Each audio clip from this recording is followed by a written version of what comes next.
Please welcome Mr. Simon Pegg.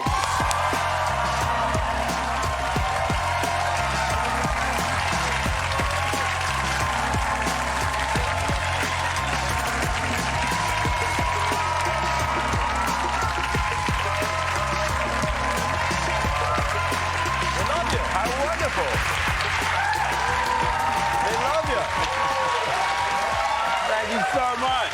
You look great. I am very touched.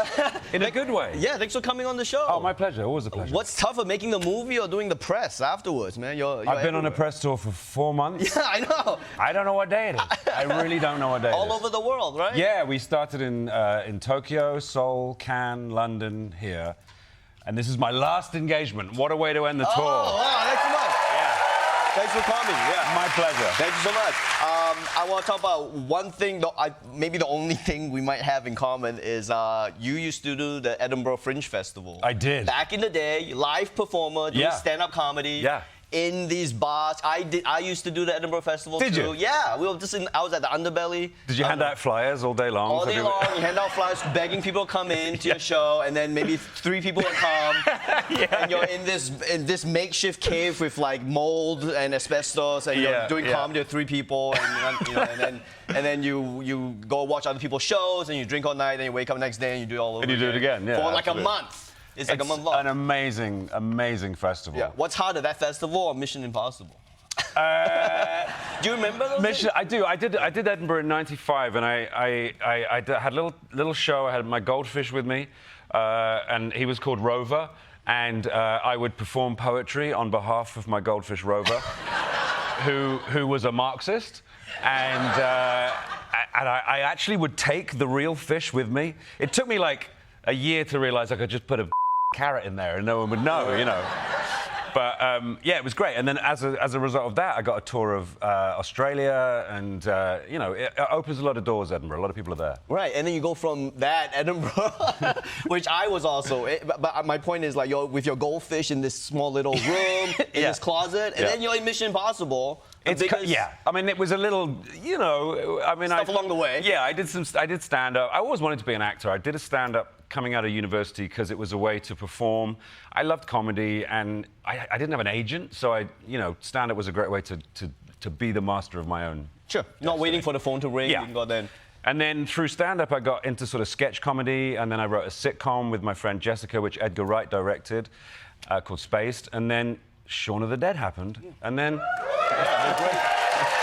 The great Edgar Wright and the great 3 Flavors Cornetto trilogy, starting with Shaun of the Dead, which was a kind of, I think, landmark independent comedy. I mean, was it independent? I mean... Very, yeah. I mean, we shopped that script around. We had a little moment in Spaced where I was fighting zombies, and Edgar and I were like, hey, we should make a zombie movie. I mean, we were so naive, you know. We thought, yeah, let's just do that now. Right. And we wrote the script, and we took it around, and it took a long time for someone to actually take a risk. And eventually, Working Title, whose parent company was Universal, they sort of stepped in, and we got it made. Yeah, and that was, I mean, quite a labor of love. Absolutely. Right. I mean, my God, I was such a fan of George Romero growing up. The best moment was when George Romero, who is the godfather of the modern zombie film, watched Shaun of the Dead in a cinema in Florida, guarded by a Universal security guard, like he was going to steal our movie. Right. When the whole movie was just us stealing his movie. And he called us afterwards, and it was like speaking to Dad, you know. Oh, that's cool. It was incredible. That's cool. Yeah. And I mean, you know, that's such a triumph of independent comedy filmmaking, and we look at we're in 2025 right now, and we kind of look back on films with a lot of nostalgia, sometimes rose-tinted glasses. I mean, do you feel that was a moment in time? Is that replicatable, or we? It's difficult because back then in 2004, we still weren't at the point we are now, when there are so many different ways to watch movies. Like now, we all have, the right aspect ratio for movies in our houses. Our TVs are all, the right size. They're big. They're not that expensive. We have all the streamers. The pandemic taught us that you can stay home and watch movies, and that was a terrible lesson to learn because, what's better than watching a movie with a whole group of... In this time at the moment, when we're all at each other's throats, a movie theatre is a place where you can all go and you can have a huge kind of political kind of gulf between everyone in there, and yet you will all experience the same emotions and you will share them. And it brings people together, you know, it's important. It does. And I will say, no one here applauded. Thank you. They did not. They disagree. But I will say, the one thing about that is completely true.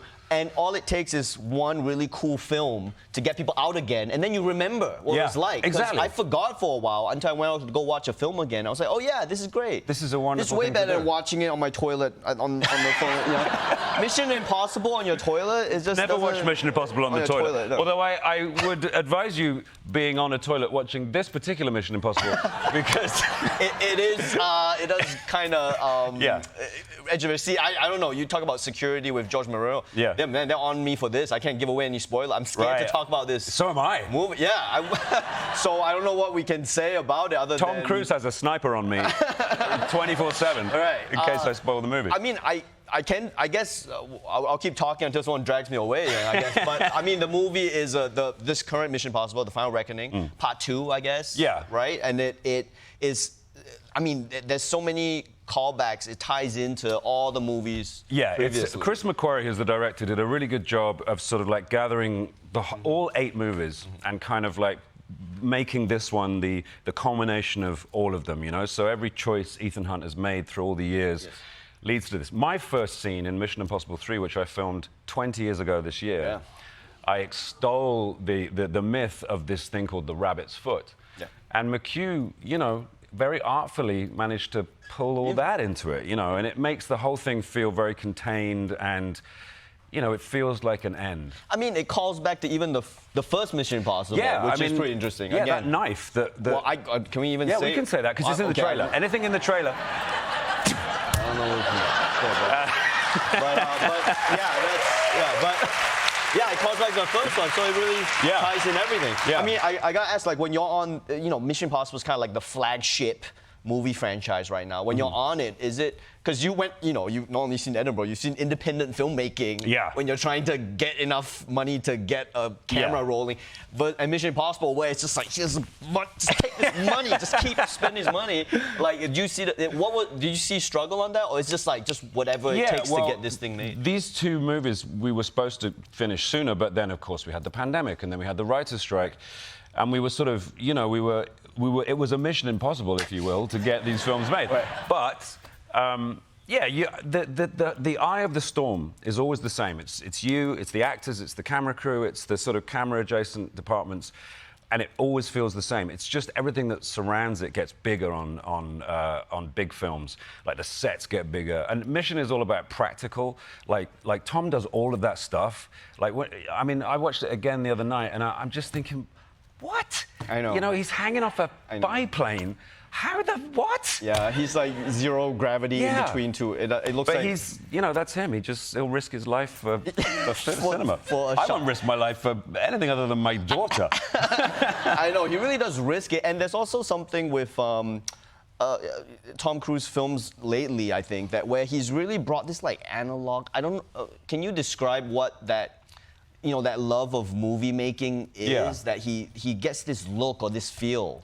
I think it's because we've entered a fantastic age with digital, you know, CGI, that kind of thing. Yeah. And we can create any environment, any planet, and we see that in all sorts of movies, and it's wonderful, and it's a great tool.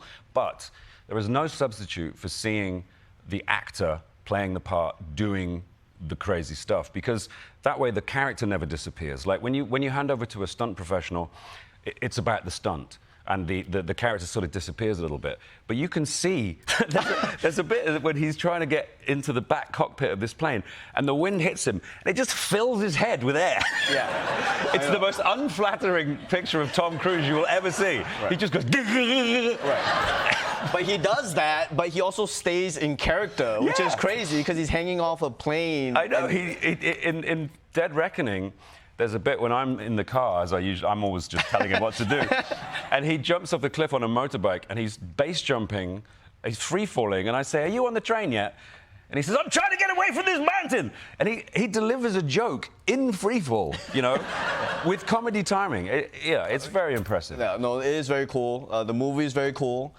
Thank you so much for making the movie. Thank you for everything you've done. Thank you for making Shaun of the Dead. Thank you. Thank you for sharing your talent with the world. I really appreciate it. Your inspiration. Everybody, Mission Impossible, The Final Reckoning will be in theaters and IMAX on May 23rd. It's Simon Pegg, everybody.